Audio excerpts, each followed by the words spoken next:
तो दोस्तों कैसे हो आप सब। दोस्तों आज हम बात करेंगे बाबा साहेब को जो स्कॉलरशिप बड़ौदा स्टेट के महाराजा सयाजीराव गायकवाड़ की तरह मिली थी, क्या वो स्कॉलरशिप थी या कोई दान दक्षिणा। आजकल ना एक ट्रेंड ऐसा चला है जैसे महाराजा सयाजीराव ने उनको किसी दान दक्षिणा देके उनकी हेल्प की थी विदेश जाके पढ़ने के लिए।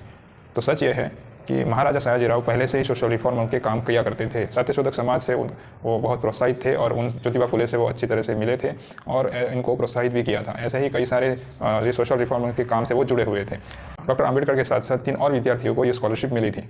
स्कॉलरशिप मिलने के लिए एक डिपार्टमेंटल एग्जाम जो है वो भी क्लियर करनी पड़ती थी। साथ ही एक कॉन्ट्रैक्ट साइन किया जाता था जिसमें बहुत सारे टर्म्स और कंडीशन थे, जैसे कि आपको 10 साल के लिए दीवान बन के या फिर किसी और पोस्ट पे आपको बड़ौदा स्टेट के लिए काम करना होगा जैसे ही आप अपनी पढ़ाई पूरी करके वापस आ जाओ। इसमें उनका कॉन्ट्रैक्ट बना था 8 जून 1913 में, जिसके टर्म्स और कंडीशंस के मुताबिक उनको सेना सचिव के रूप में 10 साल तक 150 रुपये की सैलरी प्रति माह के रूप में काम करना था। और ये जो बड़ौदा के दीवान थे जो पिछले 6 साल से बाबा साहेब को स्कॉलरशिप लौटाने के लिए चिट्ठियाँ लिख रहे थे, वो थे मनुभाई नंदशंकर मेहता।